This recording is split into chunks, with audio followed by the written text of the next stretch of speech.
एक बार फिर हम मिलते हैं अपने KSF पाठशाला के डिजिटल प्लेटफॉर्म पे।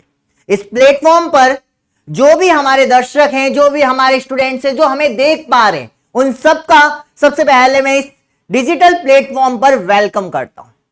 इससे पहले हमारा एक लेक्चर हुआ था जिसमें केवल अपन ने मोटिवेशन या सेमिनार की बात की थी, जिसके अंदर अपन ने सीखा था कि आपका ड्रीम क्या है, कैसे उस तक अचीव कर सकते हैं। लेकिन आज हम बात करेंगे अपने सिलेबस की, क्योंकि केवल मोटिवेशन से तुम डॉक्टर नहीं बन सकते। इस सिलेबस को बिना पढ़े तुम सोच लो कि मैं स्टेथोस्कोप को ले लूंगा, व्हाइट कोट पहन लूंगा, सपने में जरूर पहन सकते हो, तो लेकिन उसकी रियलिटी से कोई वास्ता नहीं होगा। तो इसीलिए आज अपन अपनी बायोलॉजी की जर्नी को इसी स्टेप से स्टार्टअप करने वाले। ये अपना पहला स्टेप है और पहला स्टेप हमेशा अच्छा होना चाहिए, क्योंकि हमारे यहां बोला जाता है first impression is last impression. तो ये फर्स्ट इंप्रेशन है और फर्स्ट क्लास है, और तुम्हें कनेक्ट होना है फर्स्ट क्लास से मेरी लास्ट क्लास तक। और जो तुम्हारी बायोलॉजी है उसको एक मजबूत पक्ष बनाना है, क्योंकि बिना बायोलॉजी के तुम सोचते हो डॉक्टर बन लूंगा मैं, ये पॉसिबल नहीं है। तो आज अपन बायोलॉजी की जर्नी को स्टार्ट करने से पहले एक छोटा सा एग्जांपल देता हूं। तुमने कभी अपनी लाइफ के अंदर कोई मूवी देखी है क्या? आई होप सबने देखी होगी। जो भी मेरे को देख रहे हैं सबने अपनी लाइफ में कोई ना कोई मूवी देखी होगी, और वो मूवी समथिंग कितने घंटे की होती है? 2.5 घंटे से 3 घंटे के बीच की। और जो मूवी 2.5 घंटे से 3 घंटे की जो मूवी होती है, जो अपन आराम से टीवी पर या अपने जो थिएटर होते हैं उसके अंदर आराम से बैठ के देखते हैं, लेकिन उस मूवी को बनने में कितना समय लगता है ये किसी को पता नहीं। उस मूवी को बनने में कितनी मेहनत उसके पीछे छुपी हुई होती है, कितना पेमेंट उसके पीछे लगा होता है, ये किसी को पता नहीं होता है। लेकिन थोड़ा बहुत आप अब 17-18 साल के स्टूडेंट हो तो आपको पता होगा कि एक मूवी को बनने में कम से कम 1 साल से 2 साल लगते हैं। करोड़ों रुपए उसके ऊपर इन्वेस्ट किए जाते हैं और करोड़ों लोगों की मेहनत उसमें छुपी हुई होती है, कहीं ना कहीं उनकी फैमिली की, उनके खुद की मेहनत जो रात दिन इसके ऊपर लगे रहते हैं। और ऐसा ही कुछ प्लेटफॉर्म ये है जो नीट के लिए तुम सोच रहे हो। ये नीट जो है वो आपको मेरे से कनेक्ट करती है, आपको आपकी फैमिली से कनेक्ट करती है, और आपको आपकी ड्रीम से कनेक्ट करती है। और जो आपने ड्रीम देखा है डॉक्टर बनने का, और उस डॉक्टर बनने के ड्रीम को अचीव करने के लिए आपको 2 साल की मेहनत करनी पड़ती है, या तो 11th-12th और भी ज्यादा मेहनत करनी पड़ती है, तो आपको 1 ड्रॉप या 2 ड्रॉप भी करने पड़ते हैं। उसके बाद कहीं जाकर के आप 3 घंटे 20 मिनट का एक एग्जाम देते हो। जो आपने 2 साल में 3 साल में जितना नॉलेज इकट्ठा किया है वो सारा नॉलेज ले जाकर आपको थोपना होता है 3 घंटे 20 मिनट में। आपने उस 2 साल या 3 साल के टाइम पीरियड में बहुत सारा स्ट्रगल किया होगा, और इस स्ट्रगल का लास्ट रिजल्ट होता है तुम्हारा एग्जाम, जिसमें 2 ही कंडीशन होती है, या तो सिलेक्शन या नहीं सिलेक्शन। या तो तुम मेडिकल कॉलेज में होंगे या तुम मेडिकल कॉलेज में नहीं होंगे। इसके अलावा तीसरा कोई पॉइंट होता ही नहीं है, कितने मार्क्स है कितने नहीं है, डज नॉट मैटर। आज भी अपन अभी 6-7 महीने पढ़ने वाले, उस 6-7 महीनों का सफर को आज अपन आधे घंटे में या 1 घंटे में एक्सप्लेन करेंगे कि जो अपने 6-7 महीने निकलने वाले, उन 6-7 महीनों में अपन को आखिर करना क्या है, क्या पढ़ना है, किस तरीके से पढ़ना है, क्या सिलेबस पढ़ने वाले हैं अपन। तो इसी सिलेबस का हल्का सा इंट्रो अपन आज लेके चलते हैं। ये जो इंट्रो है आपकी क्लास 12 का इंट्रो मैं सबसे पहले ले रहा हूं, और क्लास 12 को अपन सबसे पहले कंप्लीट करें। आप चाहे 11th क्लास के स्टूडेंट हो चाहे 12th क्लास के स्टूडेंट हो, लेकिन तुम्हें ये 12th पढ़नी पड़ेगी। अगर 11th क्लास के स्टूडेंट हो तो स्कूल में जो आपका 11th का पोर्शन चल रहा है उसको चलने दो। अगर आपके पास टाइम फ्री मिलता है आपको तो ये वाला थोड़ा सा पढ़ते चलो साथ में। और अगर आप 12th क्लास के स्टूडेंट हो तो इसके बिना आप सोच ही नहीं सकते, ठीक है ना। तो अब अपन चलते हैं अपने 12th के सिलेबस के बारे में। जो 12th के सिलेबस में कितने चैप्टर्स हैं, उन चैप्टर में क्या पढ़ने वाले हैं, ये सारी बात आज अपन डिस्कस करेंगे। और तुम्हें कम से कम ये पता होना चाहिए कि तुम्हारे सिलेबस में कितने चैप्टर हैं, क्योंकि बहुत सारे स्टूडेंट को यही नहीं पता होता कि चैप्टर है कितने, चैप्टर का नाम क्या है। तो इसीलिए मैं आज आपको इस पूरी समरी के अंदर लेके जा रहा हूं जो क्लास 12th की है, जिसमें क्लास 12 में कितने चैप्टर है, उसमें क्या क्या पढ़ने वाले हैं, वो बात अपन करने वाले। अपन बात करें कि 12th की एनसीईआरटी के अंदर टोटल 5 यूनिट है, और इस टोटल 5 यूनिट के अंदर टोटल 16 चैप्टर है। इन 16 चैप्टर में से ओनली अगर मैं बोर्ड क्लासेस की बात करूं तो बोर्ड क्लासेज में इस साल 30% सिलेबस को रिमूव कर दिया गया है, हटा दिया गया है। और 30% जो सिलेबस रिमूव किया गया, जो चैप्टर रिमूव किए गए, तुम्हें बताओ ब्लैक कलर किसका निशानी होती है? हल्का सा डर लगता है, भय लगता है। और ये 3 चैप्टर है जो तुम्हारे हटाए गए, चैप्टर नंबर 1, चैप्टर नंबर 9 और चैप्टर नंबर 16।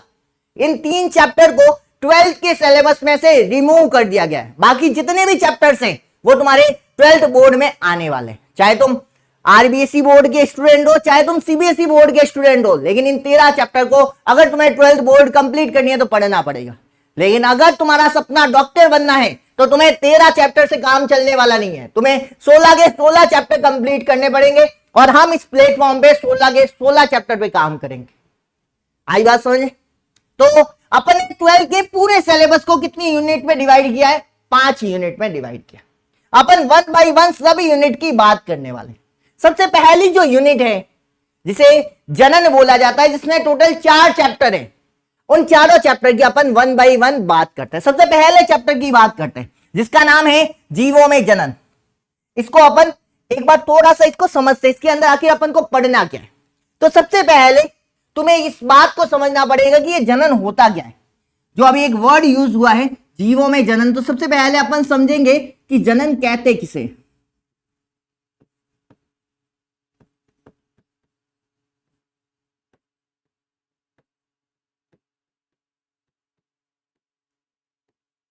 देखिएगा जनन होता क्या है। मान लीजिए ये एक मार्कर है और इस एक सिंगल मार्कर ने या एक सिंगल पेन ने अपनी जैसी एक और पेन बना दी। That's called to reproduction, that's called to जनन। क्या होता है, एक छोटा सा एग्जांपल लेता हूं जो आपने अपने घरों पर देखा होगा, आपकी लाइफ भी इससे कनेक्टेड है। क्या एग्जांपल है, सुनिएगा।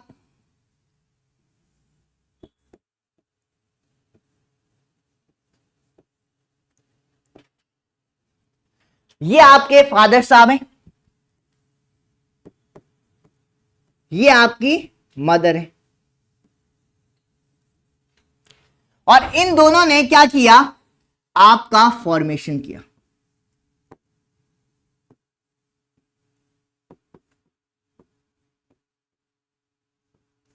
यानी मदर फादर से एक लड़का बना है और इस लड़के की क्या हो गई है, शादी, यानी बर्बादी। ठीक है ना, क्या हो गई है, बर्बादी हो गई। अब बर्बादी हो गई तो आगे और किसी को बर्बाद करना पड़ेगा, तो ये भी आगे क्या करेगा, आगे एक नई संतति का निर्माण करेगा।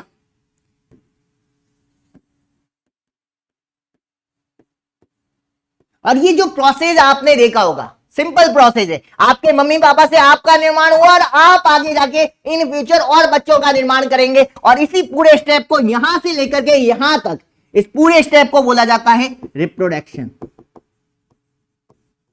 डेफिनेशन सुनिएगा ध्यान से, इसी को मैं साइंस की टर्म्स में कन्वर्ट कर रहा हूं। देखो, जो अपने पेरेंट्स होते हैं, जो अपने माता पिता होते हैं, इनको बोला जाता है जनक।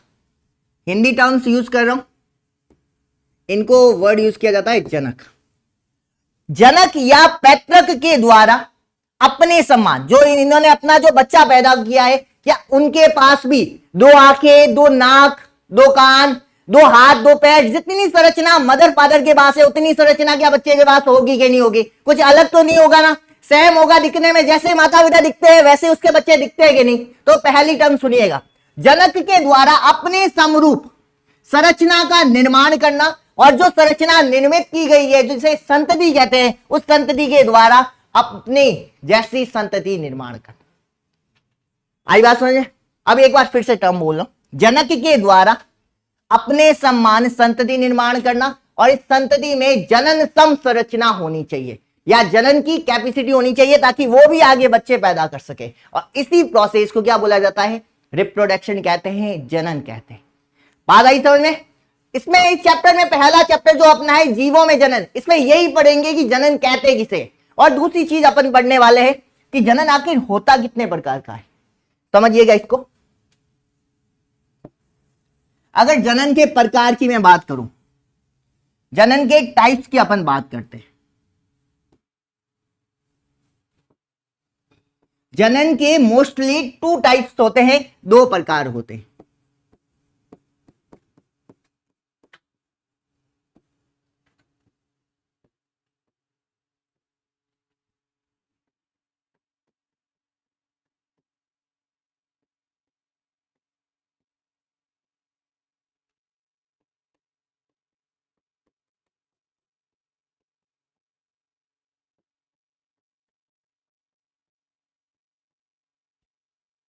जनन का पहला प्रकार है अलैंगिक जनन और दूसरा प्रकार है लैंगिक जनन। क्या होता है देखना इधर। मैंने एक प्लांट लिया, देखा हुआ ना सबने प्लांट को। तो मैंने एक प्लांट लिया, एक नॉर्मल प्लांट लिया। इस प्लांट का कोई भी भाग काट दिया, जिसमें मैं इसकी लीफ काट सकता हूं, इसकी स्टेम काट सकता हूं और इसकी रूट काट सकता हूं। यानी किसी भी एक भाग को मैंने काट दिया और काटने के बाद इसको कहां पे डाल दिया, सॉइल यानी भूमि के अंदर डाल दिया। यहां पे इस भाग को डाल दिया, यहां से हटाया इस भाग को और इस भाग को कहां डाल दिया, भूमि के अंदर। इसको निरंतर पानी दिया, जितनी खाद दी वो जितनी चाहिए थी वो खाद दी, इसको जितना पानी चाहिए था वो पानी दिया। तो 6-7 दिन बाद क्या हो जाएगा, यहां पर एक नया प्लांट उगना प्रारंभ होगा कि नहीं। छोटा सा प्लांट उगेगा लेकिन उगना स्टार्ट होगा कि नहीं होगा। तो यहां पे एक छोटे से प्लांट का स्टार्टअप होने लगा।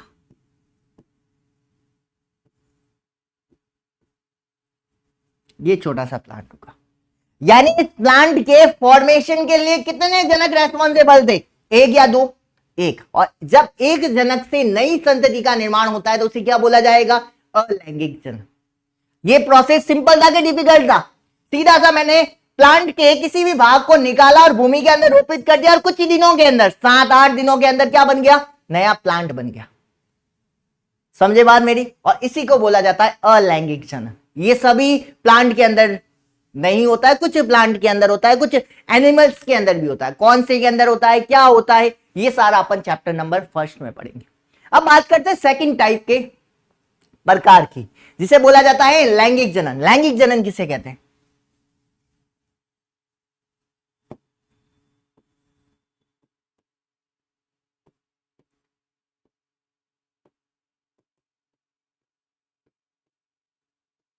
ये एक फीमेल है, फीमेल मतलब लेडीज या औरत, और ये एक मेल है यानी पुरुष। अब मैं क्या एक वर्ड बोलूं, क्या केवल एक सिंगल मेल क्या नई संतति का निर्माण कर सकता है, अपने बच्चे का निर्माण कर सकता है, क्या पॉसिबल है, क्या नहीं है ना पॉसिबल। क्या एक सिंगल फीमेल क्या एक नई संतति का निर्माण कर सकता है, अपने बच्चे का निर्माण कर सकता है, क्या पॉसिबल है, क्या नहीं है ना पॉसिबल। यानी इसके लिए लैंगिक जनन के लिए मेल और फीमेल दोनों होने चाहिए और ऑपोजिट लिंग होना चाहिए। क्या दो मेल मिलकर एक बच्चे का निर्माण कर सकते हैं, नहीं कर सकते ना। क्या दो फीमेल मिलकर एक बच्चे का निर्माण कर सकते हैं, नहीं है पॉसिबल। तो दो ऑपोजिट लिंग होने चाहिए, एक मेल होना चाहिए, दूसरी फीमेल होना चाहिए, और ये दोनों मिल के क्या करेंगे, बच्चे का निर्माण करेंगे। अब देखना इधर, अब बच्चे का निर्माण करेंगे, ये बात आई समझ। क्या बच्चा 2 दिन में बन जाएगा, क्या बच्चा 1 महीने में बन जाएगा, क्या पॉसिबल है, क्या नहीं है ना। इसके लिए एक डिफिकल्ट प्रोसेस होगा। 9 महीने और 7 दिन के बाद एक जटिल प्रोसेस के द्वारा, एक जटिल समय के पश्चात एक बच्चा बनेगा, जिसमें सारे ऑर्गन्स भी बनेंगे, बहुत सारी क्रियाएं भी होगी। और ये क्रियाएं क्या होगी, कैसे होगी, ये सारा अपन किसमें पढ़ेंगे, लैंगिक जनन के अंदर पढ़ेंगे। तो सिंपल सी बात समझ में आई। अलैंगिक जनन किसे कहेंगे, जिसमें एक जनक हो उसे अलैंगिक जनन कहते हैं, और जिसमें 2 जनक हो उसे लैंगिक जनन कहते हैं। अलैंगिक जनन जो होगा वो सिंपल प्रोसेस होगा। एक पादप के किसी भी प्लांट को भाग को काट दो, भूमि में रोप दो, नया प्लांट उग गया 6-7 दिन में। जबकि यहां पे ऐसा पॉसिबल नहीं होता, बहुत डिफिकल्ट प्रोसेस होता है, जटिल क्रिया होती है और जटिल क्रिया के बाद नई संतति का निर्माण होता है। और यही पढ़ने वाले अपन चैप्टर नंबर 1 के अंदर। यही तुम्हारा चैप्टर नंबर 1 है, जिसे बोला जाता है जीवों में जनन, और यही अपन यहां पे पढ़ेंगे। आई बात समझ में, पहले चैप्टर में क्या पढ़ना है अपन। तो एक तुम्हारे सामने चैप्टर स्टार्ट होने से पहले क्या चैप्टर में चलने वाला ये तुम्हें पता होना चाहिए। जब चैप्टर 1 करवाऊंगा तो तुम्हें पता होना चाहिए मैं क्या पढ़ाने वाला हूं। जनन पढ़ाऊंगा, जनन के प्रकार पढ़ाऊंगा और उसको डिटेल में अपन क्या करेंगे, समझेंगे। अब बात करते हैं अपने चैप्टर नंबर 2 की। इसको इरेज कर देता हूं,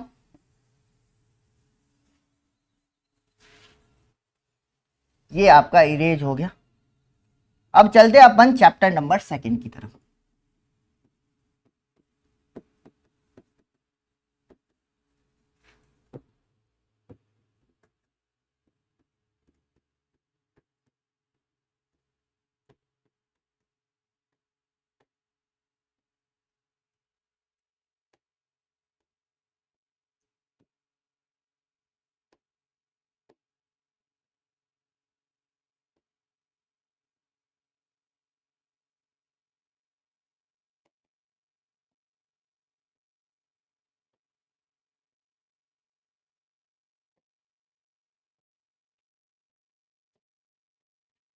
पुष्पी पादपों में लैंगिक जनन। अब देखिए ये होता क्या है, जब भी आप कुछ भी चीज स्टार्ट करो सबसे पहले चैप्टर के नाम को समझो, क्योंकि किसी भी आदमी का कुछ भी नाम होता है तो उसके पीछे उनके पेरेंट्स का कुछ न कुछ रीजन होता है। जैसे मान लो मेरा नाम भावेश है, तो कहीं ना कहीं मेरे पेरेंट्स के मन में कुछ न कुछ ऐसे वर्ड उगे होंगे, कुछ फीलिंग उगी होगी या उसकी उत्पत्ति हुई होगी जिसके कारण मेरा नाम क्या रखा गया, भावेश। इसी प्रकार चैप्टर में कोई न कोई ऐसा तरीका होगा जिसके कारण चैप्टर का नाम ये रखा गया। तो सबसे पहले अपन चैप्टर के नाम को समझते हैं। तो चैप्टर में एक वर्ड लिखा हुआ है, क्या लिखा हुआ है, प्लांट। तो ये प्लांट होते क्या है, और सभी प्लांट की बात इस चैप्टर में नहीं करनी है, किसकी बात करनी है, जिसमें फ्लावर होते हैं। तो सबसे पहले तुम्हें यह समझना पड़ेगा फ्लावर वाले प्लांट होते क्या है। तो अपन समझते हैं जितने भी प्लांट इस पृथ्वी के ऊपर तुम अपने आसपास देखते हो वो सभी प्लांट कितने भागों में डिवाइड किए होते हैं, 5 कैटेगरी में डिवाइड होते हैं। पहला होता है शैवाल, जिसे अपन इंग्लिश में क्या बोलते हैं, एल्गी। दूसरा होता है ब्रायोफाइटा,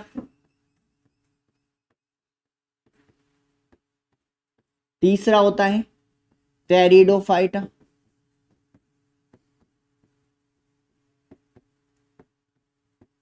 चौथा होता है जिम्नोस्पर्म, पांचवा होता है एंजियोस्पर्म।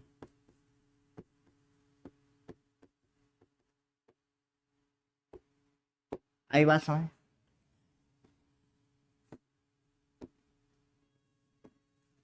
इसमें से ऊपर वाले 3 जो है अपने,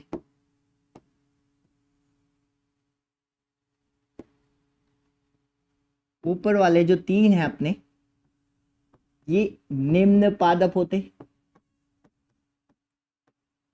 से लोअर प्लांट कहते हैं,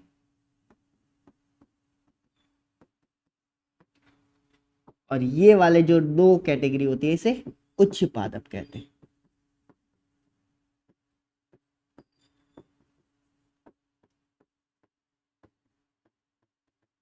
क्यों कहते हैं, इसका क्या रीजन होता है, ये अभी अपन इसमें घुसेंगे नहीं। अभी के लिए इतना याद रखना कि जितने भी प्लांट हैं उस सभी प्लांटों को अपन कितनी कैटेगरी में डिवाइड करते हैं, 5 कैटेगरी में। नाम याद करते रहना, साथ का साथ बोलते चलना। पहला कौन सा है, शैवाल। दूसरा कौन सा है, ब्रायोफाइटा। तीसरा कौन सा है, टेरिडोफाइटा। चौथा कौन सा है, जिम्नोस्पर्म। और पांचवा कौन सा है, एंजियोस्पर्म। इसमें से ऊपर वाली जो 3 कैटेगरी दिख रही है तुम्हें, कौन सी, शैवाल, ब्रायोफाइटा और टेरिडोफाइटा, इनको क्या बोला जाता है, लोअर प्लांट कहा जाता है। जबकि इनके ऊपर वाले 2 कैटेगरी है, कौन सी, जिम्नोस्पर्म और एंजियोस्पर्म, ये हायर प्लांट होते हैं। क्यों होते हैं, रीजन समझना। क्योंकि नीचे वाले 2 हैं जिसे मैंने जिम्नोस्पर्म और एंजियोस्पर्म बोला है, इनमें किसका फॉर्मेशन होगा, फ्लावर का फॉर्मेशन होगा, बीज बनेंगे, सीड बनेंगे। इसीलिए इन्हें क्या बोला गया, मैंने हायर प्लांट बोला है। जबकि जो तुम्हारे ये शैवाल, ब्रायोफाइटा, टेरिडोफाइटा होते हैं, इनमें बहुत लो कैटेगरी के ऑर्गन्स पाए जाते हैं, इतना विकास नहीं हो रखा है इनका, इसीलिए इनको क्या बोला जाता है, निम्न पादप कहा जाता है। और जो फ्लावर बनेंगे वो किसमें बनेंगे, इन 2 कैटेगरी में बनेंगे। इसका मतलब अपन इस चैप्टर में किसकी बात करने वाले, सभी प्लांट की के जिम्नोस्पर्म और एंजियोस्पर्म की, केवल जिम्नोस्पर्म और एंजियोस्पर्म की। फिर भी एक ऑप्शन तुम्हें चूज करना पड़े तो कौन सा चूज करेंगे अपन, एंजियोस्पर्म। आई बात समझ। यानी इस चैप्टर के अंदर सभी प्लांट की बात अपन को नहीं करनी है, किसकी बात करनी है, केवल और केवल एंजियोस्पर्म और जिम्नोस्पर्म की। इतना समझ में आया। अब चलते हैं आगे। ये लैंगिक जनन क्या होता है, देखो समझिएगा लैंगिक जनन के स्टेप को। लैंगिक जनन में क्या होगा, लैंगिक जनन के लिए एक क्रिया बहुत ज्यादा इंपॉर्टेंट होती है,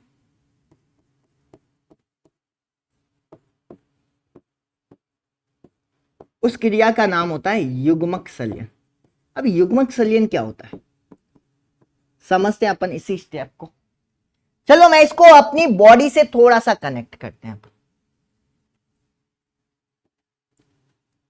या फिर डायरेक्ट ऐसे ही समझते हैं क्योंकि अगला चैप्टर अपनी बॉडी का ही है। देखो लैंगिक जनन के लिए कितने जनक चाहिए, 1 जनक चाहिए कि 2 जनक चाहिए। अभी थोड़ी देर पहले बताया मैंने, कंपलसरी है, कितने जनक होने चाहिए, 2 होने चाहिए। तो एक प्लांट मैंने बना दिया ये वाला, और दूसरा प्लांट बना दिया ये वाला।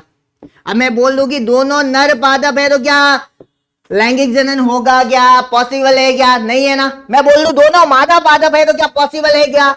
ऑपोजिट लिंग होना चाहिए, यानी एक नर है तो दूसरा कौन सा होना चाहिए? मादा होना चाहिए। और ये नर और मादा क्या करेंगे? युग्मक का फॉर्मेशन करेंगे, युग्मक का निर्माण करेंगे। नर भी अपना युग्मक बनाएगा जिसे नर युग्मक कहेंगे, और मादा भी अपना युग्मक बनाएगा जिसे मादा युग्मक कहेंगे। और ये जो मादा युग्मक और नर युग्मक है, ये दोनों आपस में क्या करेंगे? जुड़ेंगे, जुड़ करके संलयन करेंगे, और संलयन करने की क्रिया क्या कहलाएगी? युग्मक संलयन। ये एक इंपॉर्टेंट प्रोसेस होता है जो केवल लैंगिक जनन के अंदर देखने को मिलता है। आई बात समझ में? इतना बल्ले बड़ा। अब तुम सोचोगे क्वेश्चन, तुम्हारे दिमाग में कहीं ना कहीं ये क्वेश्चन पनपा होगा कि नर पादप और मादा पादप अलग अलग। मान लो एक चीज, ये नर प्लांट है और ये मादा प्लांट, इसको उल्टा कर देता हूं मैं। ये कौन है? मेल, ये कौन है? फीमेल। अब प्लांट सर एक दूसरे के पास तो जा नहीं सकते, तो फिर इनमें गैमेट का फ्यूजन कैसे होगा? क्या प्लांट चल सकते हैं? क्या यहां से बालों तक पहुंच सकते हैं? क्या पॉसिबल है? क्या नहीं चलेंगे ना, अपनी जगह से हिलेंगे भी नहीं। फिर आप कैसे कह रहे हो एक नर पादप और एक मादा पादप दोनों में एक एक अलग अलग युग्मक बनेंगे और दोनों के युग्मक मिल जाएंगे? ये पढ़ेंगे चैप्टर के लिए, क्योंकि सारा अभी बता दूंगा तो तुम लास्ट में क्या पढ़ोगे। तो उसके लिए तुम्हें वेट करना पड़ेगा। अपन कम से कम 14-15 लेक्चर पढ़ेंगे, तब तुम्हें समझ में आएगा कैसे प्लांट का एक नर युग्मक मादा युग्मक के पास जाता है चल करके, और कैसे गैमेट फ्यूजन होता है, और कैसे बच्चे का निर्माण होता है, कैसे एक नया प्लांट बनता है। ये सारा अपन कहां पढ़ने वाले? चैप्टर नंबर 2 के अंदर। इसका नाम है पुष्पी पादपों में लैंगिक जनन। पल्ले बड़ा इतना कुछ। अब चलते हैं अपने नेक्स्ट चैप्टर की तरफ, तीसरे चैप्टर की तरफ।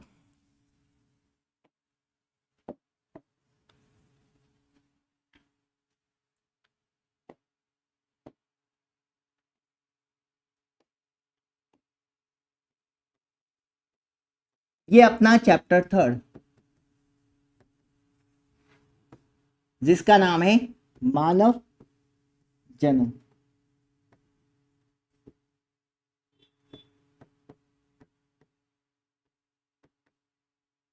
Human reproduction.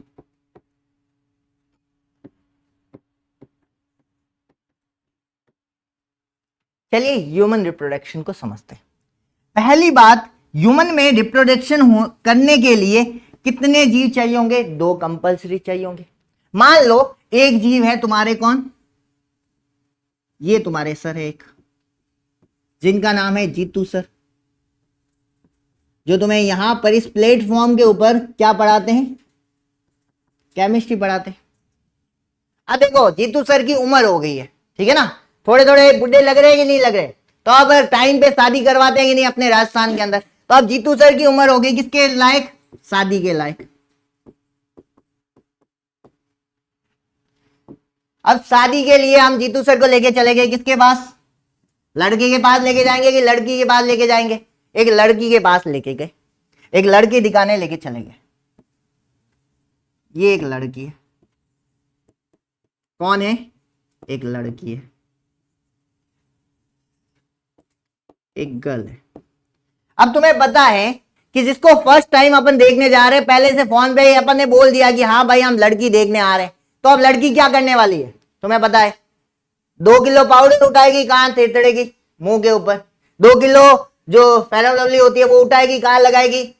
फेस के ऊपर। ये लगा दी, मान लो लगा दी, क्या? ये लगा दी। अब जीतू सर पहुंचे कहां पर? उस गर्ल के पास, उस गर्ल को देखने के लिए, लड़की को देखने के लिए। अब जैसे ही लड़की को दिखेंगे तो पाउडर फेयर एंड लवली का इफेक्ट दिखेगा कि नहीं दिखेगा? तो जैसे ही देखेंगे जीतू सर खुश हो गए, हाँ भाई मैं शादी करूंगा तो इसी से करूंगा। अब दोनों के बीच में क्या हुई? शादी हुई। ये शादी करवा दी अपन ने। क्या करवाई अपन ने? शादी करवाई। अब सुनिएगा, दोनों की शादी हो गई। अब तुम्हें पता है शादी होने के 2 साल बाद फैमिली वाले प्रेशर करते हैं अब तो बच्चा कर लो, ठीक है ना। अब क्या होता है? जो बच्चा करने का जो प्रोसेस है वही होता है जनन। कैसे होता है वही अपन समझेंगे। सबसे पहले मेल क्या करेगा? एक गैमेट बनाएगा। ये गैमेट बनाया किसने? मेल ने। और इस मेल गैमेट का नाम होगा स्पर्म। क्या नाम होगा? स्पर्म या शुक्राणु।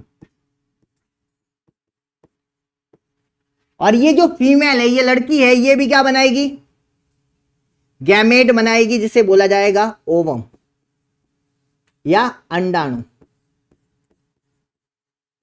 अब इन गैमेट्स को बनाने के लिए इनके मेल और फीमेल की बॉडी के इस पार्ट्स को समझना पड़ेगा, जो रिप्रोडक्टिव ऑर्गन्स होते हैं उनको समझना पड़ेगा कि कौन सा ऑर्गन स्पर्म बनाएगा, कौन सा ऑर्गन ओवम बनाएगा और किस तरीके से बनाएगा, और ये मेल जो है वो स्पर्म क्यों बनाएगा, फीमेल ओवम क्यों बनाएगा, इसको समझना पड़ेगा। इसको समझने के लिए तुम्हें क्या समझना पड़ेगा, मेल रिप्रोडक्टिव स्ट्रक्चर और फीमेल रिप्रोडक्टिव स्ट्रक्चर। और इसको समझने के बाद अपन को समझ में आएगा कि स्पर्म कैसे बनेगा, ओवम कैसे बनेगा, किस तरीके से बनेगा, इसमें कितने गुणसूत्र होंगे। अब अपन ने बना दिए, अपने वो सारी चीजें समझेंगे। अपन ने ओवम भी बना दिया और अपन ने स्पर्म भी बना दिया। अब दोनों का क्या करेंगे, दोनों को आपस में जोड़ देंगे, दोनों का क्या करेंगे, फ्यूजन करेंगे। ये दोनों को आपस में जोड़ दिया और युग्मकों को आपस में जोड़ना क्या कहलाता है, युग्मक संलयन कहलाता है। और जब ये दोनों आपस में जुड़ गए तो एक संरचना बनी जिसे मैंने क्या बोल दिया, युग्मनज। ये जो युग्मनज बना है, अब ये युग्मनज जाएगा मां के गर्भ के अंदर, और मां के गर्भ के अंदर जाने के बाद ये युग्मनज 9 महीने और 7 दिन यहां पर निरंतर परिश्रम करेगा। कभी अपने हाथ बनाएगा, कभी अपना हार्ट बनाएगा, कभी अपना नर्वस सिस्टम बनाएगा, कभी अपने पैर बनाएगा, और जितने ऑर्गन्स है उसकी बॉडी के अंदर वो सारे 9 महीने और 7 दिन के अंदर बनाएगा। और 9 महीने और 7 दिन के बाद एक बच्चे का निर्माण होगा। और यही सारा प्रोसेस अपने चैप्टर के अंदर पढ़ने वाले कि कैसे एक बच्चा बनता है। उसमें 9 महीने में पहले महीने कौन से ऑर्गन बनते हैं, सबसे पहले कौन सा ऑर्गन बनता है, उसके बाद कौन सा ऑर्गन बनता है, और कैसे 9 महीने में सारे ऑर्गन बन के तैयार हो जाते हैं। ये सारी चीजें अपन पढ़ने वाले कहां पर, ह्यूमन रिप्रोडक्शन के अंतर्गत। आई बात समझ में इतनी, और यही तुम्हारा चैप्टर नंबर 3 है। अब बात करते हैं अपने चैप्टर नंबर 4 की।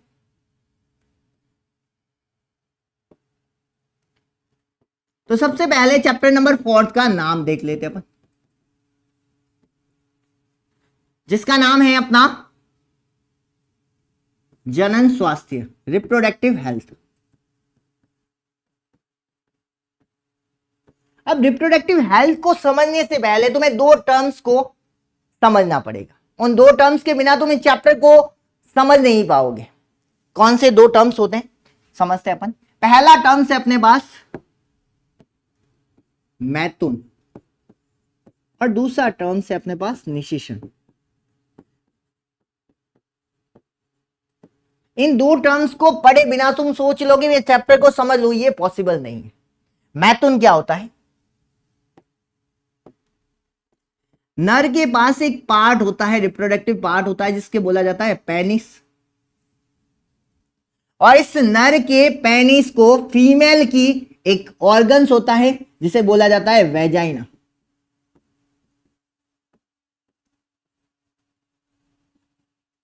नर के पेनिस को फीमेल की वेजाइना के अंदर इंजेक्ट करने की या प्रवेश करवाने की जो क्रिया होती है उसे ही अपन क्या बोलते हैं, मैथुन कहते हैं। अब निषेचन किसे कहते हैं, निषेचन कहते हैं जब स्पर्म किसके साथ जुड़ जाए, ओवम के साथ तो जुड़ जाए। जब युग्मकों के बीच में जो फ्यूजन होता है, संलयन होता है, उसे क्या बोला जाता है, निषेचन बोला जाता है। अब सुनना मेरी बात, क्योंकि स्टूडेंट इन 2 टर्म्स को डिफाइन नहीं कर पाते, दोनों को एक ही समझते हैं, लेकिन दोनों टर्म्स अलग अलग होती है। मैथुन में क्या किया जाता है, नर के पेनिस को फीमेल के वेजाइना के अंदर इंजेक्ट किया जाता है, इसे मैथुन कहते हैं। और निषेचन किसे कहते हैं, नर के स्पर्म को मादा के ओवम के साथ, दोनों नर युग्मक और मादा युग्मक के संलयन करने की क्रिया क्या कहलाती है, निषेचन कहलाती है। जब तक नर का पेनिस फीमेल के वेजाइना के अंदर नहीं जाएगा, ये स्पर्म ओवम के साथ नहीं मिल सकता। बात समझो मेरी, जब तक मैथुन नहीं होगा निषेचन करना पॉसिबल नहीं है, यानी बिना मैथुन के निषेचन संभव नहीं है। लेकिन मेरी बात सुनना, मैं क्या कह रहा हूं, बिना निषेचन के मैथुन जरूर संभव है। कि जरूरी नहीं है हर बार निषेचन और बच्चा पैदा हो, ये जरूरी नहीं है। ऐसे ही मैथुन किया जा सकता है, नर के पेनिस को फीमेल की वेजाइना के अंदर इंजेक्ट करना पॉसिबल। आई बात समझे, दोनों डेफिनेशन को अच्छे से समझना, और कैसी होती है क्या होती है ये अपन और भी एक्सप्लेन करेंगे जब चैप्टर को स्टार्ट अप करेंगे। अभी हल्का सा हिंट दिया है, क्योंकि इसके बिना चैप्टर को मैं एक्सप्लेन नहीं कर पाऊंगा, इसीलिए मैंने इन 2 टर्म्स को तुम्हें डिफाइन किया है। अब समझते हैं अपन इस चैप्टर को।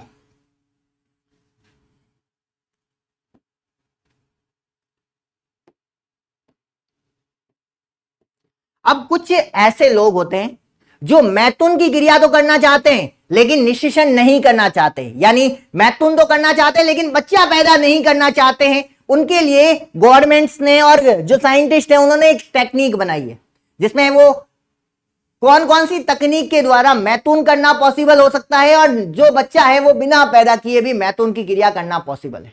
तो वो कौन कौन सी क्रिया है उनको अपन पहले पार्ट में डिस्कस करेंगे। दूसरा पार्ट बहुत सेंसिटिव पॉइंट है, उसको मैं लेके चल रहा हूं। दूसरे पॉइंट के अंदर एक असामाजिक क्रिया होती है अपने समाज के अंदर, जो बहुत घटिया क्रिया होती है, जिसे रेप कहा जाता है। जब किसी फीमेल के साथ रेप होता है तो एक नाजायज बच्चा उस लड़की के गर्भ के अंदर पनपना स्टार्ट हो जाता है। तो उस बच्चे को कैसे खत्म कर दिया जाए, कैसे इस असामाजिक तत्व को इस समाज में आने से रोका जाए, इसको अपन सेकंड टॉपिक के अंदर पढ़ने वाले। ऐसी बहुत सारी चीजें होगी जो अपन यहां पे आइडेंटिफाई करेंगे, उनको समझेंगे।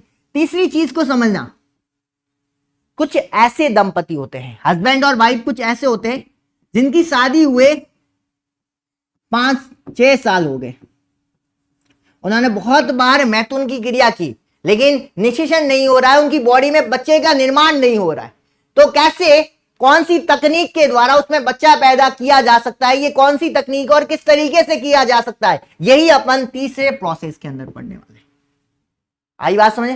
पहले में ये पढ़ेंगे कि कैसे मैथुन कर सकते हैं, निषेचन से बच सकते हैं। दूसरे में ये पढ़ेंगे अपन किसी के साथ रेप हो जाता है या कोई किसी के गर्भ के अंदर कोई बच्चा पनप रहा है लेकिन वो उसको 9 महीने हैंडल नहीं कर सकती है, तो उसे कैसे खत्म किया जा सकता है। और तीसरा, एक दंपति है जिनकी शादी को बहुत साल हो गए लेकिन उसके बच्चा पैदा नहीं हो रहा है, तो कैसे बच्चा पैदा किया जा सकता है, ये कौन सी टेक्निक होती है, किस तरीके से होता है, ये अपन यहां पढ़ेंगे। और चौथा अपना रहेगा कि जनन संबंधित होने वाले रोग, जैसे तुमने एक नाम सुना होगा एड्स है, ठीक है ना, बहुत सारे रोग हैं लेकिन एड्स सबके दिमाग में एक इमेज छोड़ के जाता है। तो उन सभी रोगों के बारे में हल्का फुल्का जितना होगा वो अपन पढ़ेंगे। और इन रोगों को या डिजीज को एसटीडी बोला जाता है, सेक्सुअल ट्रांसमिटेड डिजीज बोला जाता है। और यही अपने पहले यूनिट के 4 चैप्टर से जो अपने डिस्कस किए। अब बात करते हैं अपन सेकेंड यूनिट की। क्या है सेकेंड यूनिट, उसकी अपन बात करते हैं। देखो यहां पे सेकेंड यूनिट का अपना जो नाम रहेगा वो रहेगा आनुवांशिकी तथा विकास। इसी को अपन स्टार्टअप करते हैं।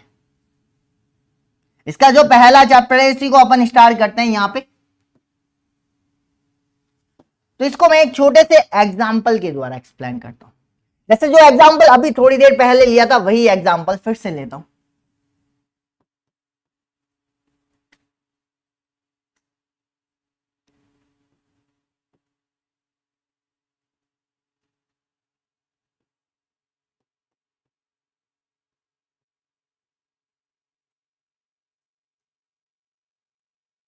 ये एक मैन है और ये एक वूमेन है।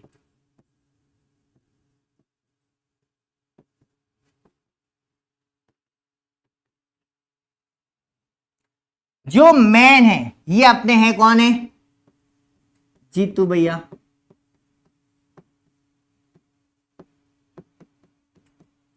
और जो वूमेन है वो तुम सबकी क्या है, भाभी जी। ठीक है, समझे बात मेरी? अब सुनना, अब तुम्हारे सबके 6 थे, जो जीतू सर की शादी हो गई इस वुमेन के साथ। अब समझना, जीतू सर जो है इनकी बॉडी के अंदर कुछ कैरेक्टर होंगे कि नहीं होंगे रे? ये कौन कौन से कैरेक्टर है?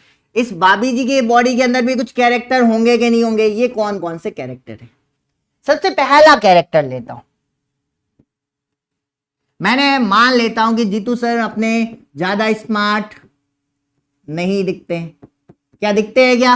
परवीन जी सर जितने स्मार्ट है क्या इतने जीतू सर है क्या? पॉसिबल है क्या? नहीं है ना। तो अब देखो इतने स्मार्ट नहीं है, लेकिन जो भाभी जी आई है आपकी वो क्या है, बहुत ज्यादा क्यूट है। आई बात समझे? अब समझना, जो स्मार्ट नहीं दिखेगा उसके पास ब्रेन होगा कि नहीं होगा? बहुत तगड़ा ब्रेन होगा। और जो बहुत ज्यादा स्मार्ट दिखेगा उसके पास ब्रेन होगा क्या? पॉसिबल है क्या? नहीं होगा ना। तीसरी बात करते हैं अपन, और जीतू सर की हाइट अच्छी खासी है कि नहीं है? बहुत लंबे, ऐसे देखना पड़ता है। जीतू सर आपके पास खड़े होते हैं तो ऐसे देखते हो तुम, समझो नहीं? तो जीतू सर की हाइट है वो बहुत लंबी है, टॉल। और जो अपनी भाभी आई है उनकी हाइट भी क्या है? टॉल। आई बात समझ? अब यहां से इन दोनों ने एक बच्चे का फॉर्मेशन किया, एक बच्चे का निर्माण किया। ये जीतू सर का बच्चा, ठीक है? जीतू सर को बताना नहीं है, समझोगे नहीं समझ रहे हो? एक डंडा लेके मेरे पीछे पड़ जाएंगे। अब देखो जीतू सर के ये बच्चा हुआ, अब उसकी अपन बात करते। अब समझना, इसके भी कुछ कैरेक्टर होंगे कि नहीं होंगे? अब क्या क्या कैरेक्टर है इसके, उसकी बात करते हैं अपन। पहला कैरेक्टर लेते हैं अपन। पहला कैरेक्टर अपन ने लिया कि ये जो लड़का था ये था बहुत ज्यादा सुंदर दिखता था, और गलती से इसके पास क्या आ गया? ब्रेन भी आ गया। और तीसरी चीज क्या हो गई? इसकी लंबाई क्या रह गई? बहुत शॉर्ट रह गई, बहुत छोटी रह गई। आई बात समझे? तो इसके कैरेक्टर लिख दिए और इनके कैरेक्टर लिख दिए। ये दोनों क्या हैं? इसके पेरेंट्स है कि नहीं? एक फादर है और दूसरी मदर है, और ये इसकी सन है। अब इसकी बात करते हैं अपन। पहले दो कैरेक्टर को देखना। जो जीतू सर थे वो दिखने में कैसे थे? स्मार्ट थे कि नहीं थे? नहीं थे, ठीक है ना। अब जो दूसरी थी भाभी जी, तुम्हें पता है कि 2 किलो पाउडर इनके फेस पे लगने वाला है, फेयर लगने वाले हैं, तो ये क्यूट तो होगी। अब जीतू सर दिन रात मेहनत करते हैं तो दिमाग तो लगाना पड़ेगा, ठीक है ना। दिन रात मेहनत करके आते हैं थके हारे, तो उनको पास इतना टाइम नहीं है कि पाउडर लगाए, फेयर लगाए, इतना टाइम उनको मिलता नहीं है। लेकिन जितने पैसे कमा के जीतू सर आते हैं उसके पैसे किसको दे देते हैं? भाभी जी को दे देते हैं। और भाभी जी क्या करती है? मार्केट जाके आराम से पाउडर खरीद के फेयर लगा के आ जाती है, ठीक है ना। तो क्यूट तो होनी है, और ब्रेन तो है ही नहीं क्योंकि काम कुछ है ही नहीं दूसरा इनके पास। पैसे आ जाते हैं और लगा के बैठ जाते हैं, ठीक है। समझे आई बात मेरी? तीसरी बात, जीतू सर भी हाइट में लंबे और तुम्हारी भाभी जी भी कैसी हाइट में लंबी है। अब जो बच्चा हुआ उसकी बात करते हैं। जो बच्चा हुआ वो कैसा हुआ? दिखने में बहुत ज्यादा क्यूट हुआ, ठीक है ना। इसका मतलब ये कैरेक्टर कहां से आया? फादर या मदर? मदर से आया कि नहीं आया? तो ये पेरेंट का कैरेक्टर है कि नहीं? इनके जो जनक थे उनका कैरेक्टर है कि नहीं? तो ये कैरेक्टर जनक का है। दूसरा, इसके पास ब्रेन भी अच्छा खासा है। ये कैरेक्टर किससे आया? जीतू भैया से आया। तो इसका मतलब कहीं ना कहीं ये कैरेक्टर भी किससे आया? जनक से आया कि नहीं? चाहे मदर से आए चाहे फादर से आए उससे कोई फर्क नहीं पड़ता, लेकिन दोनों में से एक से आता है, तो इसका मतलब जो लक्षण है वो किससे आया है? पेरेंट्स से आया। लेकिन जो ये इसकी हाइट है, शॉर्ट है, क्या ये कैरेक्टर क्या इसके पेरेंट्स में था? मदर या फादर में था क्या? नहीं था। इसका मतलब ये जो दो कैरेक्टर आए हैं, ये दो कैरेक्टर है वंशागति। और जो एक नया कैरेक्टर आया है, इस कैरेक्टर को बोला जाता है विभिन्नता। अब समझना ये वंशागति क्या होती है। जब कोई कैरेक्टर पेरेंट्स से आता है, या मदर से आया या फादर से आया, डज नॉट मैटर, लेकिन किससे आना चाहिए? पेरेंट्स से आना चाहिए। जब कोई कैरेक्टर पेरेंट्स से आता है उसे क्या बोला जाता है? वंशागति कहा जाता है। और जब इन दो कैरेक्टर के अलावा, या पेरेंट्स या जो मदर फादर है उसके अलावा कोई नया कैरेक्टर बच्चे के अंदर उत्पन्न हो जाता है, उसे क्या बोला जाता है? विभिन्नता है। और इस चैप्टर में अपन यही पढ़ने वाले हैं। क्यों? कौन कौन से कैरेक्टर पेरेंट्स से आ सकते हैं, कौन से कैरेक्टर नए उत्पन्न हो सकते हैं, उसका क्या कारण होता है, क्या रीजन होता है, ये सारी चीजें अपन कौन से चैप्टर में पढ़ेंगे? अपने चैप्टर नंबर 5th के अंदर। और यही तुम्हारा चैप्टर नंबर 5th रहने वाला है। आई बात समझ में? किसी को दिक्कत है क्या? ये तुम्हारा चैप्टर 5th है। अब सुनना मेरी बात, अगला चैप्टर भी इससे कनेक्टेड है, जो चैप्टर नंबर 6 है। क्या कहता है चैप्टर नंबर 6? ये कहता है, चलो चैप्टर नंबर 6 से अपन थोड़ी बहुत बात कर लेते हैं। ये कहता है, ये आपने बताया ये फादर थे और ये मदर थी, ठीक है बात। अब जो कैरेक्टर यहां से कहां चला गया, इस बच्चे के अंदर चला गया, इस चिल्ड्रन के अंदर चला गया। तो आप मेरे को ये बताओ कि ये जो कैरेक्टर जा रहा है इसको लेके जाने वाला कोई होगा कि नहीं। मान लो तुम हो, कोई भी एक एग्जाम्पल, ये तुम्हारे परवीन जी सर है और इन परवीन जी सर को जाना है कहां पर, जोधपुर जाना है या जयपुर जाना है। अब परवीन जी सर को मैं बोल दूंगी पैदल चले जाए तो क्या पहुंच जाएंगे, हो सकता है। समझ रहे हो कि नहीं समझे मेरी बात। तो पॉसिबल है क्या परवीन जी सर को देख के कि वो जयपुर या वहां जोधपुर तक पैदल जाएंगे, ठीक है ना। अगर जाएंगे तो यहां से अपन को क्या भेजनी पड़ेगी, एम्बुलेंस भेजनी पड़ेगी कि नहीं भेजनी पड़ेगी। तो पॉसिबल है क्या पैदल जाना, नहीं है ना। तो इनको ले जाने के लिए क्या भेजनी पड़ेगी अपन को, कोई गाड़ी भेजनी पड़ेगी कि नहीं भेजनी पड़ेगी। और गाड़ी में बैठ के ये कहां पहुंचेंगे, जोधपुर या जयपुर पहुंचेंगे। यहां पर भी एक ऐसा अणु होना चाहिए जो इन जितने भी कैरेक्टर से, मदर फादर से, इन कैरेक्टर को कहां लेके जाए, बच्चे के अंदर लेके जाए। और जो ये लेके जाने का काम करता है उसे क्या कहा जाता है, डीएनए कहा जाता है या आरएनए कहा जाता है। नाम सुना होगा डीएनए आरएनए, सुना है क्या, सुन रखा होगा तुमने। डीएनए का पूरा नाम क्या होता है, डीऑक्सीराइबोज न्यूक्लिक एसिड, और आरएनए का पूरा नाम क्या होता है, राइबोज न्यूक्लिक एसिड। और इस चैप्टर में यही पढ़ने वाले अपन कि डीएनए से डीएनए का निर्माण क्या कहलाता है और कैसे होता है, डीएनए से आरएनए का निर्माण कैसे होता है, और आरएनए से प्रोटीन का निर्माण कैसे होता है। ये अपन पढ़ेंगे तुम्हारे चैप्टर नंबर 6 के अंदर। ये तुम्हारा चैप्टर नंबर 6 चलने वाला है। आई बात समझ में।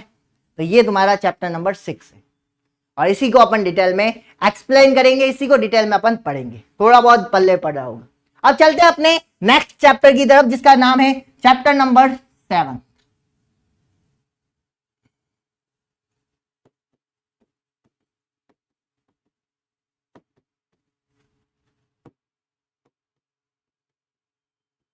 एक छोटा सा क्वेश्चन है मेरा और इसी का सॉल्यूशन तुम्हारा ये चैप्टर बताएगा। क्या क्वेश्चन है मेरा, सुनिएगा।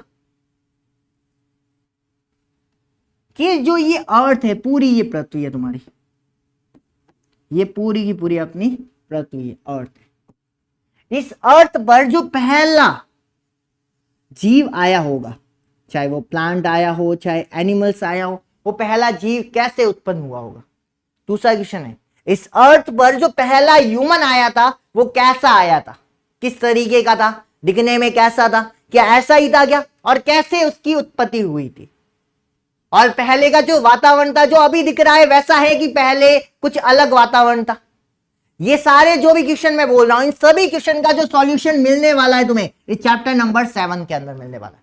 और इन फ्यूचर जो अपना ह्यूमन है 100 वर्षों या लाखों वर्षों के बाद एक नया ह्यूमन प्रकट होगा और उस ह्यूमन के अंदर कौन से कैरेक्टर हुए, उसके ब्रेन कैपेसिटी कितनी होगी, ज्यादा होगी क्या कम होगी, उसके सिर पे बाल होंगे कि नहीं होंगे, उसके अंदर और कौन से परिवर्तन देखने को मिलेंगे, ये अपन पढ़ेंगे चैप्टर नंबर 7 के अंदर। और यही अपना चैप्टर नंबर 7 है। आई बात समझे। तो ये अपन ने बात कर ली है अपने 2 यूनिट को।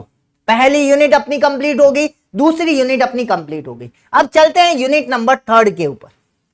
यूनिट नंबर 3 को अपन समझते हैं क्या कहती है यूनिट नंबर 3। इसके 3 चैप्टर्स हैं और इन्हीं तीनों चैप्टर की अपन 1 बाय 1 बात करने वाले हैं। पहले चैप्टर नंबर 8 की बात करते हैं अपन।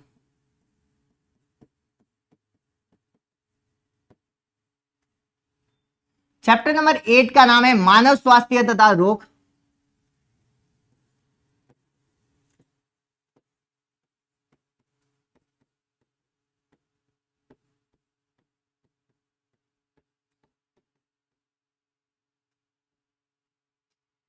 चलिए देखिएगा इसको, इसको समझते हैं अभी अपन। ये तुम्हारे सामने 2 लोग हैं, ये पहला आदमी और ये तुम्हारा दूसरा आदमी। थोड़ा दूध बना देता हूं। ये तुम्हारा दूसरा आदमी, कहां जा रहा है रे दूसरा आदमी, ये तुम्हारा दूसरा आदमी, ये तुम्हारा दूसरा आदमी। अच्छा खासा मोटा ताजा है सेकंड आदमी।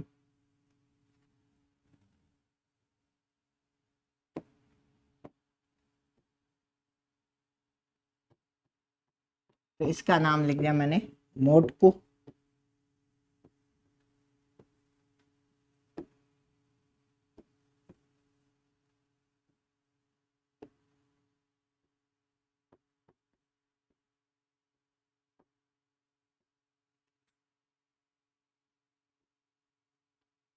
और इसका नाम लिख दिया मैंने छोटकू। ये छोटकू आपके कौन है? परवीन जी सर है।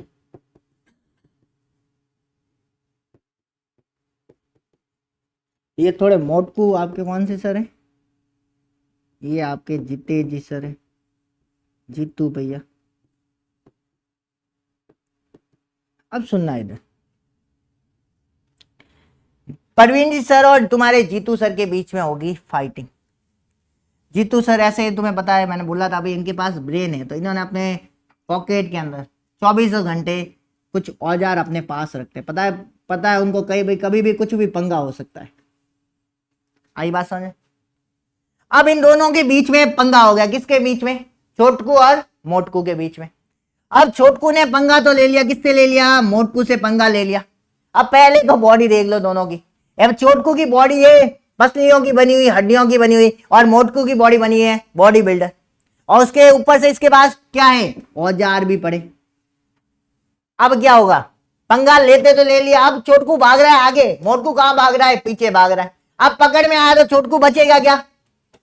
नहीं बचेगा ना, मर जाएगा, बेचारे को मार दिया जाएगा, और मोटकू आराम से मजे से घूम रहा है। अब ऐसा ही सिस्टम तुम्हारी बॉडी के अंदर चलता है। क्या चलता है सुनिएगा, छोटकू और मोटकू वाला सिस्टम तुम्हारी बॉडी के अंदर चलता है। क्या चलता है? मान लो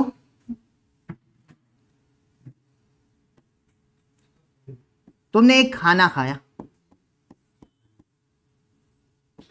रोटी खाई, सब्जी खाई, दाल खाई, ठीक है ना, जो भी खाना था तुमने खाया, और इस खाने के अंदर क्या मरा हुआ था? कोई बैक्टीरिया मरे हुए पड़े थे, और वो बैक्टीरिया कहाँ चले गए? खाने के साथ तुम्हारे पेट के अंदर चले गए।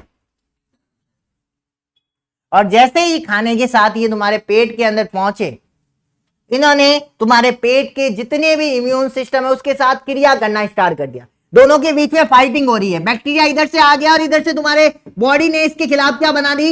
एंटीबॉडी बना दी, और दोनों कंटिन्यू फाइटिंग कर रहे, और जो दमदार होगा वही जीतेगा। अगर बैक्टीरिया जीत गया तो तुम क्या हो जाओगे? बीमार हो जाओगे। और अगर तुम जीत गए, तुम्हारी एंटीबॉडी जीत गए, तो ये तुम्हारी बॉडी को बीमार होने नहीं देगी। और जिस भी केस के अंदर बैक्टीरिया हो, सूक्ष्म जीव हो, और अगर ये जीत गए तो तुम्हें बहुत सारे रोग हो सकते हैं। जैसे तुमने नाम सुने होंगे, डेंगू है, रेबीज है, जितने भी हेजा है, जितने भी रोग तुमने सुन रखे, उन सभी रोगों के लिए कोई ना कोई रोगजनक रेस्पॉन्सिबल होता है, जो तुम्हारी बॉडी के अंदर इंटर होकर के तुम्हारी बॉडी से फाइटिंग करता है, और इस फाइटिंग में जो जीतता है वो अपना इफेक्ट दर्शाता है। इस चैप्टर में यही पढ़ेंगे कि कौन कौन से रोगजनक तुम्हारी बॉडी के अंदर इंटर होंगे, और इंटर होने के बाद जीतेंगे तो क्या होगा, क्या क्या बदलाव लाएंगे तुम्हारी लाइफ के अंदर या तुम्हारी बॉडी के अंदर, और उनको कैसे खत्म करेंगे अपन, ये सारा पढ़ेंगे अपन चैप्टर नंबर 8 के अंदर, मानव स्वास्थ्य और रोग के अंतर्गत। आई बात समझे? किसी को दिक्कत है इसमें? आ गया इतना समझे? अब चलते हैं अपने चैप्टर नंबर 9 के ऊपर। चैप्टर नंबर 9 क्या कहता है सुनिएगा, खाद्य उत्पादन में वृद्धि की कार्यनीति। ये तुम्हारा चैप्टर नंबर 9 है।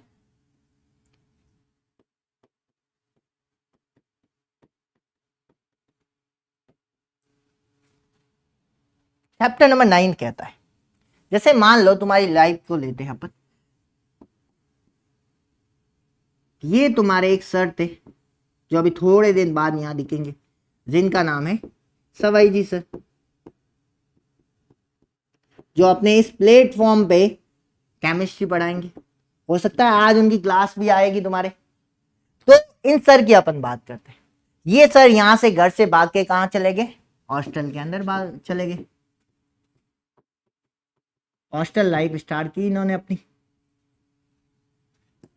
अब तुम्हें पता है और मुझे भी पता है, जो भी हॉस्टल में रहा हुआ वो सबको पता है कि हॉस्टल का खाना कैसा होता है। तो अब ये भी पूरी की पूरी तरह क्या हो गए? हॉस्टल से तंग आ चुके थे। एक दिन जस्ट इनके हॉस्टल के सामने की साइड एक शादी का प्रोग्राम चल रहा था और वहां से अच्छे खासे व्यंजन की सुगंध आ रही थी। अब जैसे ही व्यंजन की सुगंध आई, अपना सिस्टम है, अपनी बॉडी है, जैसे ही सुगंध आएगी तो खींची चली लेके जाएगी अपनी बॉडी को कि मेरे को जाना है वहां पे। अब सवाई जी सर खुद को रोक रहे हैं कि मैं नहीं जाऊंगा, लेकिन बॉडी उनको लेके जाना चाह रही। तो सवाई जी सर ने कहा ऐसे उठ के चले गए पायजामे टी शर्ट के अंदर, तो हो सकता है कहीं डंडे पड़ जाएंगे, खाने की जगह गाल लाल करवा के आ जाएंगे। तो उन्होंने क्या किया, हॉस्टल में जो ढंग का छोरा था उससे अपनी ड्रेस से मांगी, सूट वूट पहने अच्छे खासे, और सूट वूट पहन के कहां पहुंच गए, शादी के अंदर पहुंच गए।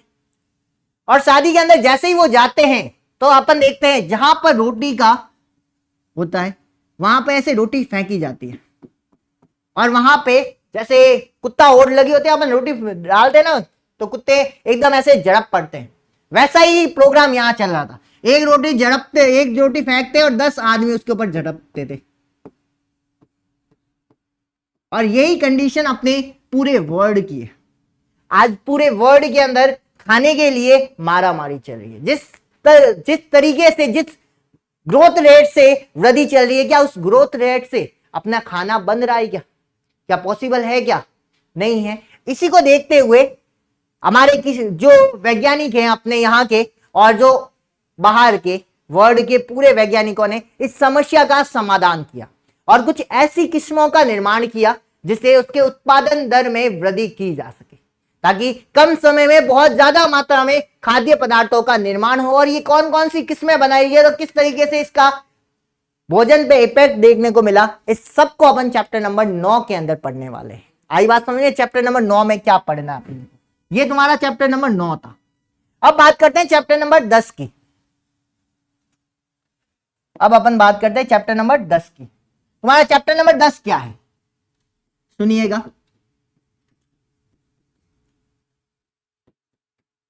चैप्टर नंबर 10 की अपन बात करते हैं। चैप्टर नंबर 10 कहता है कि तुम्हारी मम्मी भी एक प्रकार की साइंटिस्ट है, तुम्हारी मम्मी भी एक प्रकार की वैज्ञानिक है और जादूगर है। जादू देखा है कभी तुमने? तुम्हारी मम्मी कर सकती है जादू, क्या तुम कर सकते हो? क्या जादू पॉसिबल नहीं है, लेकिन तुम्हारी मम्मी वो जादू कर सकती है जो तुम नहीं कर सकते। लेकिन उस जादू के बारे में तुम्हें पता है, लेकिन तुमने उसके बारे में कभी सोचा नहीं है। क्या जादू? देखना, तुम्हारी मम्मी रात को लेती है दूध, देखा हुआ है क्या? और उसके अंदर 1 चम्मच क्या डाल देती है? दही। और जैसे ही वो 1 चम्मच दही दूध के अंदर डाल देती है तो सुबह देखते हैं अपन कि जितना भी दूध था वो किसके अंदर कन्वर्ट हो जाता है? दही के अंदर कन्वर्ट हो जाता है। और यही मैजिक है, क्योंकि मैजिक में क्या हुआ, सारा दूध किस में परिवर्तित हो गया? दही के अंदर परिवर्तित हो गया। और ये जादू तुम्हारी मम्मी हर दिन करती है। और ये जादू क्यों कर पाई तुम्हारी मम्मी, पता है तुम्हें? इस चैप्टर के कारण। अगर ये चैप्टर नहीं होता तो तुम्हारी मम्मी ये जादू कर नहीं पाती, तुम दही खा नहीं पाते और नहीं दही बना पाते। क्योंकि क्या होता है कि जो चम्मच थी जिसके अंदर दही था उसके अंदर कुछ विशेष बैक्टीरिया थे। कौन से बैक्टीरिया थे, क्या काम करते हैं, वो बात अभी नहीं करेंगे। कुछ बैक्टीरिया थे जो अपन ने कहां डाल दिए? दूध के अंदर डाल दिए। और दूध के अंदर जाने के बाद ये बैक्टीरिया तेजी से बढ़ने लगे, तेजी से अपने जैसे और ज्यादा बैक्टीरिया बनाने लगे, जिससे पूरे के पूरे दूध में बैक्टीरिया ही बैक्टीरिया हो गए, जिससे पूरा दूध किस में कन्वर्ट हो गया? दही में कन्वर्ट हो गया। और यही तुम्हारा चैप्टर से जो अपन दिन में सुबह सुबह ब्रेड का नाश्ता करते हैं, ब्रेड खाते हैं, जो तुमने कभी बियर पी होगी, तुमने नहीं, मतलब कोई और पीता होगा, तुमने देखा होगा। वैसे कभी कभी पी लो तो कोई बुरी बात नहीं है, लेकिन पीनी नहीं है। समझ आई बात मेरी? तो जो कोई भी बियर पीता है तो इस बियर का फॉर्मेशन भी जो होता है वो किसके द्वारा होता है? इस क्रिया के द्वारा होता है, सूक्ष्म जीवों के द्वारा होता है। अपन भी कभी कभी बियर पीते हैं, जैसे कि तुमने देखा होगा जब तुम्हें जुकाम होता है तो तुम्हें एक दवाई पिलाई जाती है। जो दवाई अपन पीते हैं उसके अंदर भी अल्कोहल की एक निश्चित मात्रा होती है और वही अल्कोहल अपनी बॉडी के अंदर जाता है। आई बात समझे? और ये अल्कोहल हो या दही हो या जो ब्रेड हो, इसका निर्माण कैसे होता है ये अपन चैप्टर नंबर 10 में पढ़ने वाले हैं। और यही चैप्टर नंबर 10 तुम्हारा चलने वाला है। ठीक है, तो ये तुम्हारा था चैप्टर नंबर 10। अब बात करेंगे अपनी चौथी यूनिट की, जिसका नाम है जैव प्रौद्योगिकी। अब ये जैव प्रौद्योगिकी क्या होती है, कैसे होती है, वही अपन इस चैप्टर में, इस बेसिक इंट्रोडक्शन में पढ़ने वाले। समझिएगा चैप्टर नंबर 11 को। चैप्टर नंबर 11 क्या कहता है सुनिएगा।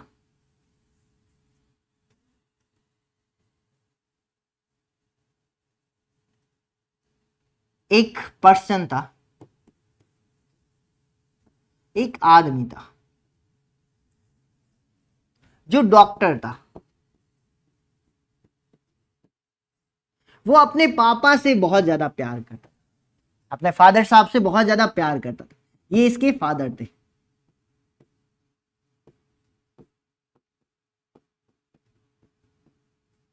और इनके फादर को शुगर हो गया था, यानी इनके ब्लड के अंदर ग्लूकोज की मात्रा क्या हो गई थी, बढ़ गई थी। इसी केस को अपन क्या बोलते हैं, शुगर कहा जाता है। ठीक है, अब इसका सॉल्यूशन उस समय कुछ भी नहीं था। इसके पापा दिन ब दिन तड़प रहे थे और ये बच्चा ये देख नहीं पा रहा था। उसने क्या किया, अपनी बॉडी से ग्लूकोज को कम करने वाला एक एंजाइम होता है जिसे बोला जाता है इंसुलिन। जो तुम्हारे बॉडी के अंदर अगर ग्लूकोज की मात्रा बढ़ जाती है खून के अंदर तो उसे कम कर सकता है। इन्होंने क्या किया, अपनी बॉडी से पूरा का पूरा डीएनए निकाला, क्योंकि उसको पता था कि अपनी बॉडी में जितने भी कैरेक्टर्स होते हैं उन सभी कैरेक्टर का जो नियंत्रण किया जाता है, कंट्रोल किया जाता है कि कौन सा कैरेक्टर बाहर आना चाहिए, इसका जो कंट्रोल किया जाता है वो किसके द्वारा किया जाता है, डीएनए के द्वारा किया जाता है। इन्होंने इस पूरे डीएनए को बाहर निकाला और इस डीएनए में से उस खंड को पहचाना जो किसका निर्माण करता था, इंसुलिन का निर्माण करता था। इन्होंने एक विशेष यंत्र को काम में लिया। कौन सा यंत्र था, क्या था, वो बात अभी नहीं करेंगे अपन। एक यंत्र को काम में लिया जिसके द्वारा इस खंड को क्या कर दिया, काट दिया। ठीक है, ये इसको काटा हुआ खंड अपन ले लेते हैं। ये अपना काटा हुआ खंड आ गया इधर।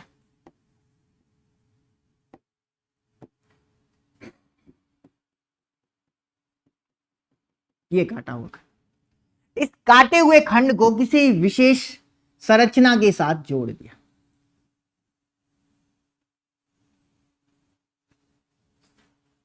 ठीक है, अब जो संरचना थी ये क्या करती थी, इस खंड को कहां लेकर जाएगी, इसकी फादर की बॉडी के अंदर। और फादर की बॉडी के अंदर जाके किसका निर्माण करेगी, इंसुलिन का निर्माण करेगी। और इंसुलिन का निर्माण करेगी तो जो बढ़ा हुआ ग्लूकोज लेवल है उसको कम किया जा सकता है कि नहीं किया जा सकता, कर सकते। और यही स्टेप यहां पे पढ़ने वाले हैं। यही तुम्हारी पूरी बायोटेक्नोलॉजी है और इस बायोटेक्नोलॉजी को कहीं ना कहीं इसी तरीके से यहां पे डिटेल में पढ़ने वाले और कुछ विशेष प्रकार के डीएनए बनाने वाले। किस तरीके से कौन सा डीएनए बनेगा, क्या इसका यूज होगा, क्या इसका फायदा है, वो सारी चीजें अपन यहां पे पढ़ने वाले। आई बात समझे। और दूसरी चीज, इससे ठीक अगला वाला चैप्टर भी इससे ही कनेक्टेड है। इसी तकनीक को काम में लेते हुए बहुत सारी मेडिसिन बनाएंगे अपन। जैसे इंसुलिन की टैबलेट होती है, जो इंजेक्शन होता है इंसुलिन का, वो भी इसी तकनीक के द्वारा बनाएंगे। इसके अलावा भी बहुत सारी मेडिसिन है जिसका उपयोग अपन इस तरीके से कर सकते हैं। और इनसे क्या क्या फायदे हैं, कौन कौन से उत्पाद अपन प्राप्त कर सकते हैं, वो सारा का सारा अपन चैप्टर नंबर 12 के अंदर पढ़ेंगे। तो ये हो गया अपना चैप्टर नंबर 12। 11 12 समझ में आया क्या। पहले बायोटेक्नोलॉजी से डीएनए बनाएंगे, उसके कौन कौन से बेनिफिट है अपन को, उन्हीं बेनिफिट्स को अपन इस चैप्टर में पढ़ेंगे, चैप्टर नंबर 12 के अंदर। अब चलते हैं अपने नेक्स्ट चैप्टर की तरफ। जो अपने 4 चैप्टर बचे हैं, बहुत छोटा सा इंट्रोडक्शन है, उसको अपन खत्म करते हैं। आज चैप्टर नंबर 13 की बात करते हैं।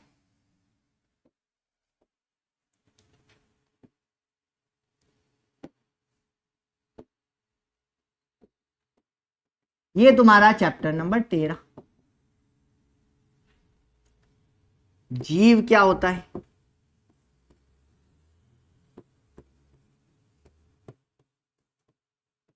और चैप्टर नंबर 14 भी मैं साथ में ही ले रहा हूं।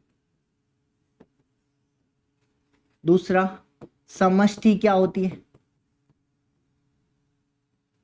और तीसरा, पारितंत्र या इकोसिस्टम क्या होता है। ये तीन चीजें अपन को बात करनी। सबसे पहले मैं एक एग्जांपल से समझाता हूं इकोलॉजी होती क्या है, पहले समझिएगा। ये एक पर्सन है जो अपने घर पर एसी के रूम के अंदर बैठा हुआ है। अब ये बंदा किसी काम से घर से बाहर 50 डिग्री सेल्सियस के अंदर बाहर निकला। बाहर का तापमान कितना है? 50 डिग्री सेल्सियस। यहां पे ये बंदा बाहर निकला और जैसे ही बाहर निकलेगा क्या होगा, एक आधा घंटा घुमा धूप के अंदर तो क्या होगा, पूरी बॉडी पसीने से लपालप।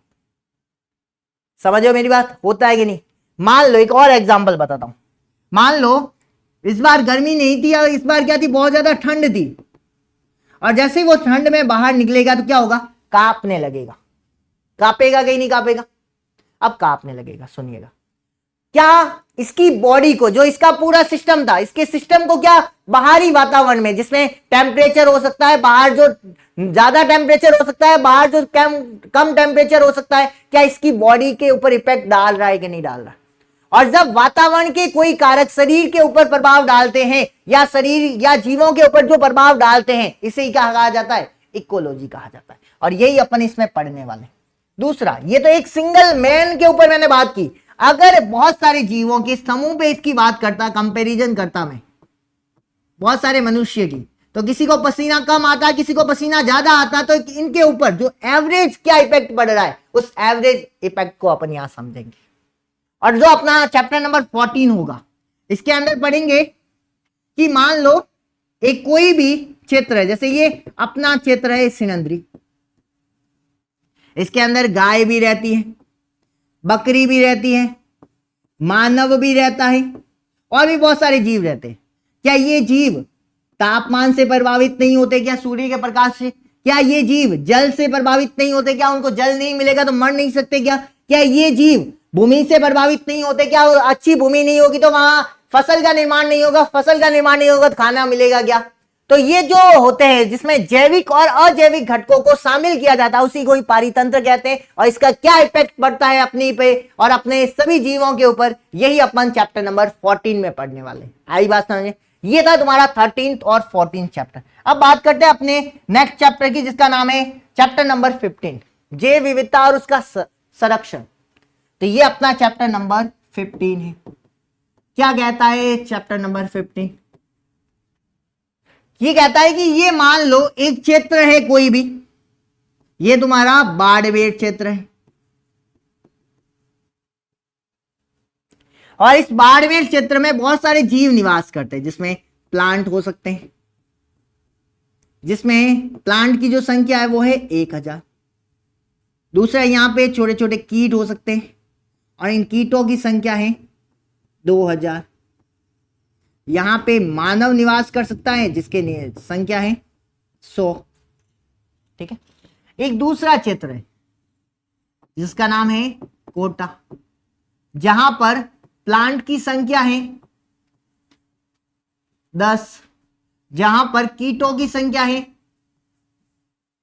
5, जहां पर मानव की संख्या है 10, जहां पर गाय की संख्या है 50, जहां पर बकरी की संख्या है 10। तो यहां पर टोटल देखो, एनिमल्स की संख्या को काउंट करता हूं, टोटल में एनिमल प्लस प्लांट की संख्या को काउंट करता है। कितनी संख्या होगी, काउंट करो। 10, 20, 30, 50, 80, 80 और 5 85। यहां पे संख्या काउंट करो, कितनी है? 2000 और एक 3000 और एक 3100। दिख रही है कि नहीं? अब दोनों में से कहां पर एनिमल्स की संख्या ज्यादा है? यहां पर। लेकिन मैं पूछूं किसकी बायोडायवर्सिटी ज्यादा है, किसकी जैव विविधता ज्यादा है? तो वो होगी इसकी, कोटा की। रीजन होगा कि जितने अलग अलग प्रकार के जीव होंगे उसकी बायोडायवर्सिटी उतनी ज्यादा होगी, उसकी जैव विविधता उतनी ज्यादा होगी। जैव विविधता कभी भी जीवों की संख्या पे डिपेंड नहीं करती, वो जीवों के प्रकार पे ज्यादा डिपेंड करती है। इसीलिए जहां पर जीवों के प्रकार ज्यादा होंगी उसकी जैव विविधता क्या होगी? ज्यादा होगी। आए बात समझे? और अपन इस चैप्टर में यही पढ़ने वाले कि जैव विविधता क्या होती है, इस जैव विविधता को नष्ट होने से, इन जीवों को मरने से कैसे रोका जा सकता है, इनका संरक्षण कैसे किया जा सकता है, यही तुम्हारा चैप्टर नंबर 15 चलने वाला है। अब बात करते हैं हमने लास्ट चैप्टर की, जिसका नाम है चैप्टर नंबर 16।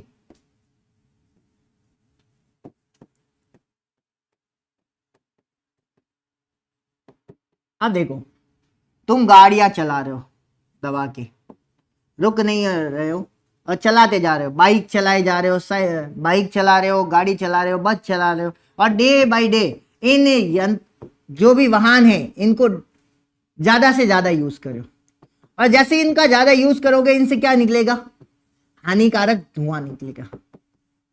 और ये हानिकारक धुआं जो है तुम्हारे वातावरण को कैसे प्रदूषित करता है, इसका तुम्हारे वातावरण के साथ तुम्हारी बॉडी पर क्या इफेक्ट पड़ रहा है।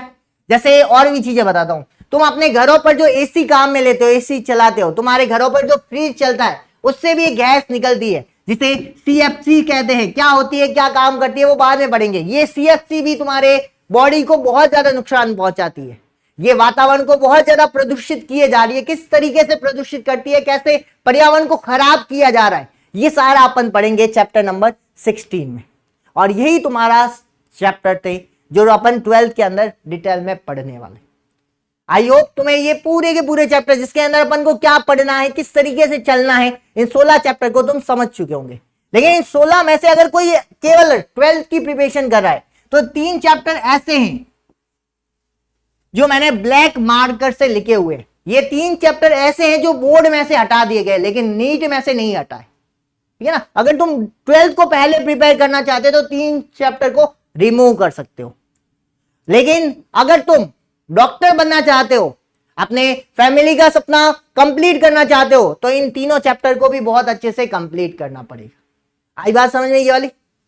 अब अपन, ये तो अपने 12th की समरी की बात होगी, सभी चैप्टर की बात होगी, लेकिन अब अपन कौन सा चैप्टर स्टार्ट करेंगे वो बात करते हैं अपन। जो मैं सबसे पहले एक यूनिट कंप्लीट कराऊंगा जिसका नाम होगा जैव प्रौद्योगिकी। सबसे पहले जो मैं चैप्टर लेने वाला हूं वो लेने वाला हूं जैव प्रौद्योगिकी, बायोटेक्नोलॉजी, जिसमें पहले मैं 11वां चैप्टर लूंगा और उसके बाद 12th का चैप्टर लूंगा, 12th वाला चैप्टर लूंगा। आई बात समझे। पहले अपन जैव प्रौद्योगिकी सिद्धांत तथा प्रक्रम की बात करेंगे, उसके बाद किसकी बात करेंगे, जैव प्रौद्योगिकी के उपयोग की बात करेंगे, और यही चैप्टर अपन सबसे पहले कंप्लीट करेंगे। तो नेक्स्ट वीडियो में अपन मिलेंगे चैप्टर नंबर 11 के साथ। तो एक बार एनसीईआरटी से थोड़ा सा पढ़ के रीडिंग करके आना, ताकि तुम्हें जो मैं समझाऊं वो अच्छे से एक्सप्लेन हो सके, ठीक है ना। तो आज के लिए thank you so much. Next time मिलते हैं नेक्स्ट वीडियो के साथ।